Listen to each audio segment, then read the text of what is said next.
யோவான் அதிகாரம் 16. நீங்கள் இடறல் அடையாதபடிக்கு இவைகளை உங்களுக்கு சொன்னேன்.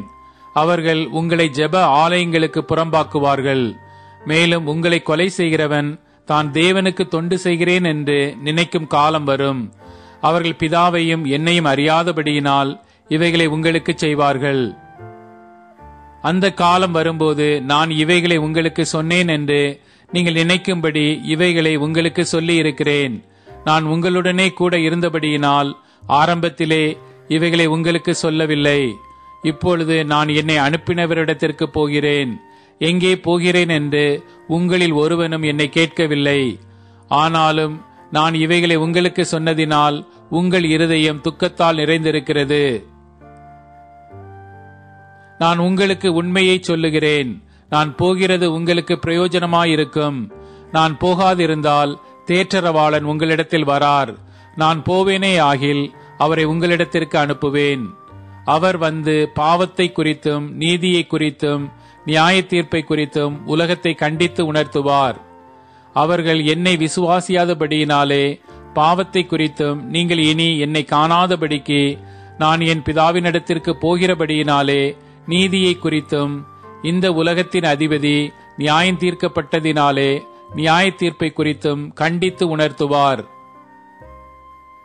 இன்னும் அநேக காரியங்களை நான் உங்களுக்கு சொல்ல வேண்டியதாயிருக்கிறது. அவைகளை நீங்கள் இப்பொழுது தாங்க மாட்டீர்கள். சத்திய ஆவியாகி அவர் வரும்போது சகல சத்தியத்திற்குள்ளும் உங்களை நடத்துவார். அவர் தம்முடைய சுயமாய் பேசாமல் தாம் கேள்விப்பட்டவைகள் யாவையும் சொல்லி வரப்போகிற காரியங்களை உங்களுக்கு அறிவிப்பார். அவர் என்னுடையதில் எடுத்து உங்களுக்கு அறிவிப்பதினால் என்னை மகிமைப்படுத்துவார். பிதாவினுடையவைகள் யாவும் என்னுடையவைகள். அதனாலே அவர் என்னுடையதில் எடுத்து உங்களுக்கு அறிவிப்பார் என்றேன். நான் பிதாவினிடத்திற்கு போகிறபடியினால் கொஞ்ச காலத்திலே என்னை காணாதிருப்பீர்கள், மறுபடியும் கொஞ்ச காலத்திலே என்னை காண்பீர்கள் என்றார். அப்பொழுது அவருடைய சீஷரில் சிலர், நான் பிதாவினிடத்திற்கு போகிறபடியினால் கொஞ்ச காலத்திலே என்னை காணாதிருப்பீர்கள் என்றும் மறுபடியும் கொஞ்ச காலத்திலே என்னை காண்பீர்கள் என்றும் அவர் நம்முடனே சொல்லுகிறதின் கருத்தென்ன என்று தங்களுக்குள்ளே பேசிக்கொண்டதுமன்றி, கொஞ்ச காலம் என்கிறாரே, இதென்ன? அவர் சொல்லுகிறது இன்னதென்று நமக்கு விளங்கவில்லையே என்றார்கள்.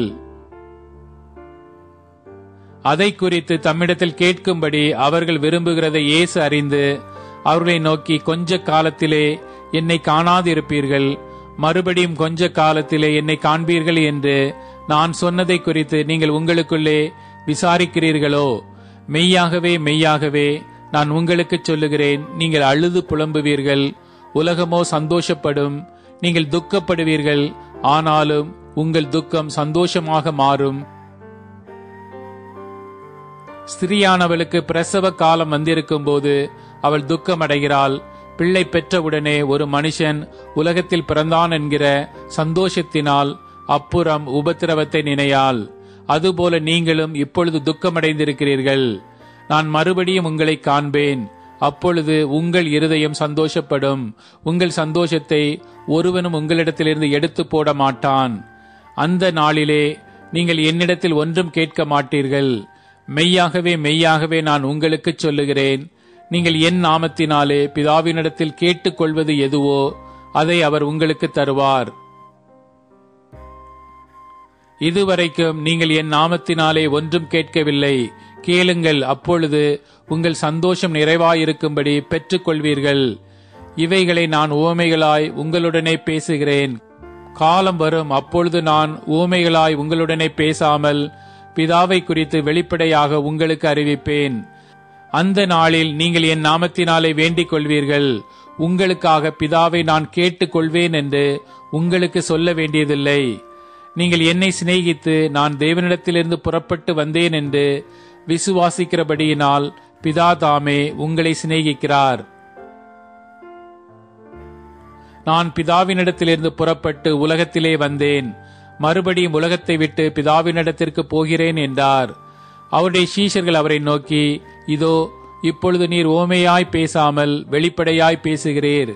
நீர் எல்லாவற்றையும் அறிந்திருக்கிறீர் என்றும் ஒருவன் உம்மை வினாவ வேண்டுவதில்லை என்றும் இப்பொழுது அறிந்திருக்கிறோம்.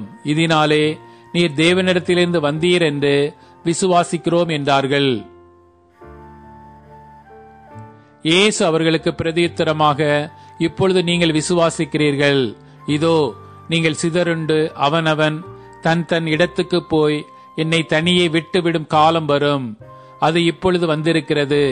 ஆனாலும் நான் தனித்திரேன், பிதா என்னுடனே கூட இருக்கிறார். என்னிடத்தில் உங்களுக்கு சமாதானம் உண்டாயிருக்கும் பொருட்டு இவைகளை உங்களுக்கு சொன்னேன். உலகத்தில் உங்களுக்கு உபத்திரவம் உண்டு, ஆனாலும் திடன் கொள்ளுங்கள், நான் உலகத்தை ஜெயித்தேன் என்றார்.